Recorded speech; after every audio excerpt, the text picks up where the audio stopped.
Good morning, dear students. We have been discussing the topic morphology. We learned that there are different types of morphemes. They were classified into 4 groups: free morphemes and bound morphemes, lexical morphemes and grammatical morphemes, roots and affixes, and finally inflectional morphemes and derivational morphemes. Today, we shall learn what are inflectional morphemes and derivational morphemes. Before we learn them, you need to know what is meant by inflection and what is meant by derivation. Inflection is a process of modifying a parent word. This modification is done by adding an affix to the root word. But the class of the word or the category of the word does not change. There are different classes of words, right? For example, nouns, verbs, adverbs, adjectives, pronouns, and so on. So, when you add an affix to a root word, sometimes it may result in a slight change in the sense of the word without changing the grammatical category of the word. A noun will remain a noun itself. A verb will remain a verb itself. Or an adjective will remain an adjective itself. But the only difference is the sense of the word will be slightly altered. The sense of the root word is slightly altered or modified by the addition of an affix. But the grammatical class or category of the word does not change. So this type of affixes or morphemes are known as inflectional morphemes. And then the second category is derivational morphemes. So what is derivation? In physics you might have learned different derivations, right? So to derive something out of given data. So here, from a parent word, a new word, an entirely new word is derived by adding an affix to it. And here we have to notice that the class of the word will change.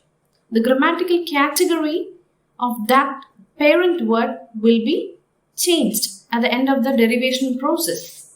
So such affixes which are added to a root word or to a parent word in order to get a new word, including the change in the class of the word, it is called derivation. This process is called derivation, and such affixes are called derivational affixes or derivational morphemes.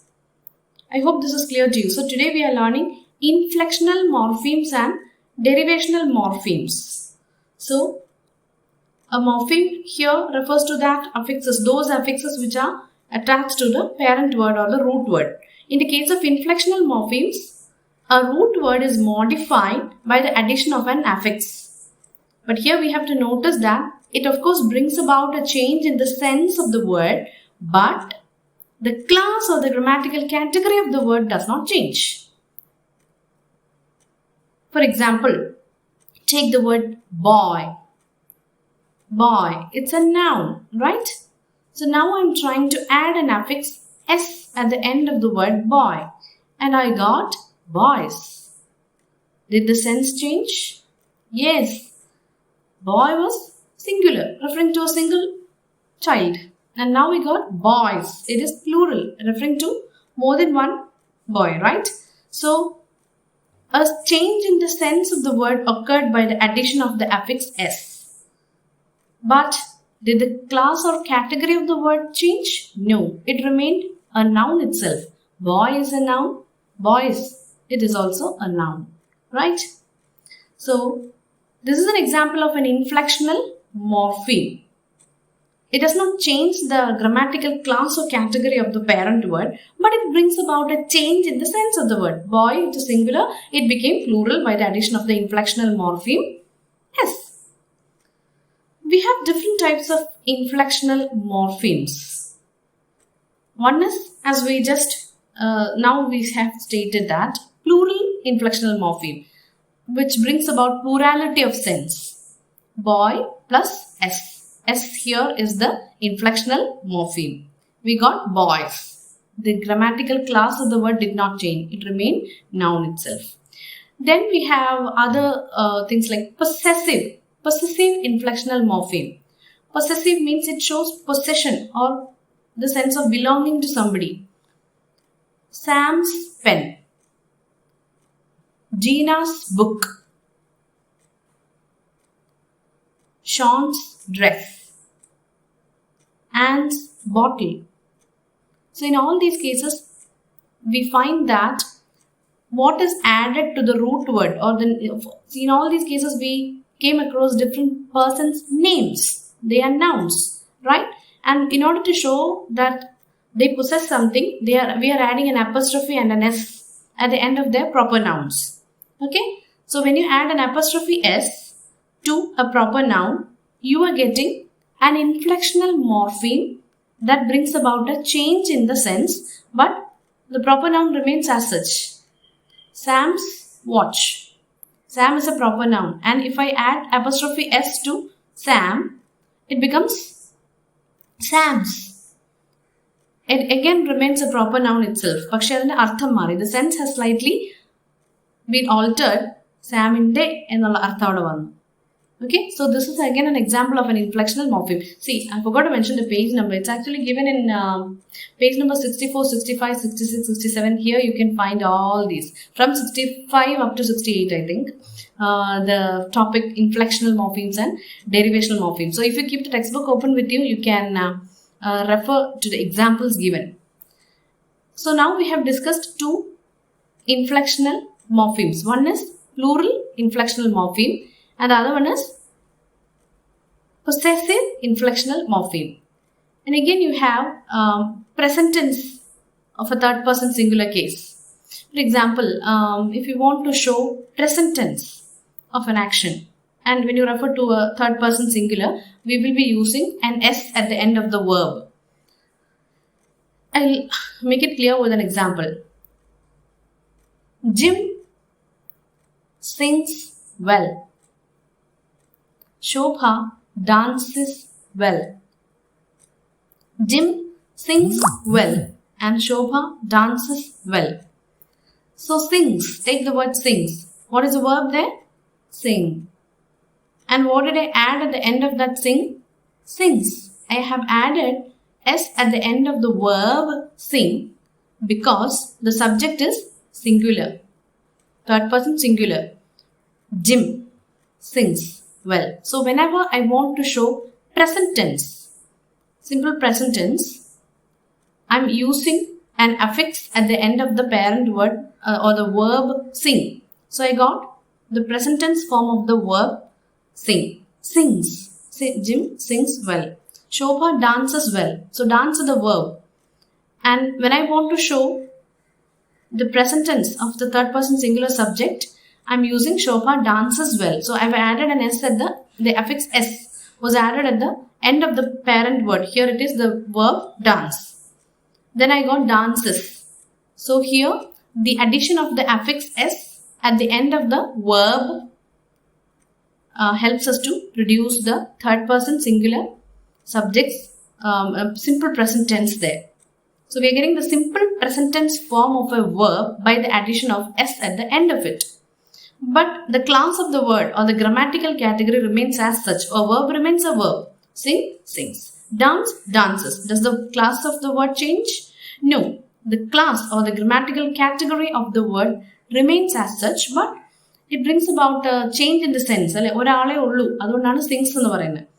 Instead of that, if it were they, then I would have just used sing. Right? Okay. So in order to show the present tense form of a third person singular subject, we can add an S at the end of the root word without changing the grammatical category, at the same time bringing about the modified sense of the verb. So this is another example of an inflectional morpheme. So we learn S as a plural morpheme, S as an inflectional morpheme added to the root word to get plurality. Then we found apostrophe S as an inflectional morpheme added to a root word to show possession. And then we came across S as added as an inflectional morpheme to the root word, that is to the verb, in order to get the present tense form of a given third person singular subject. Okay? And now we have past tense morphemes. Past tense morphemes. Take the word talk. Talk. How do we get the past tense form of the verb talk? By adding ed at the end of it, right? So, how do we read it? Talked. I talked to him. I talked to him. So here, the affix ed is added at the end of the root word talk. And we got talked. So did the class of the word change? No. The class of the word remains a verb itself. Talk is a verb and talked is still a verb.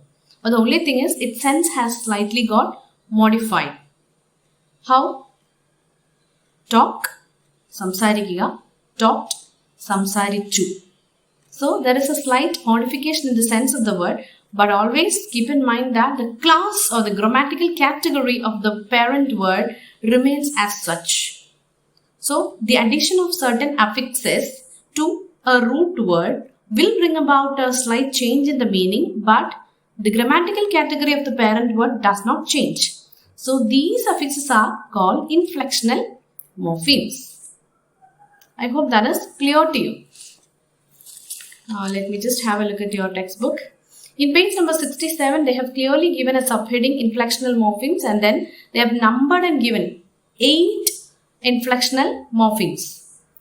See, I have discussed the first 3 and then the 5th one also. Again, we'll go through the remaining ones. 4th one, ing. ing is an affix. Now, from now onwards, we'll call them inflectional morpheme itself, okay? So, all these examples, 1 to 8, they are all examples of inflectional morphemes. What does it mean? They are all affixes added to root words in order to get a new word with an altered sense. I mean, in order to get a word with an altered sense without changing the grammatical category. So, ing on ing is a suffix which you add to the root word.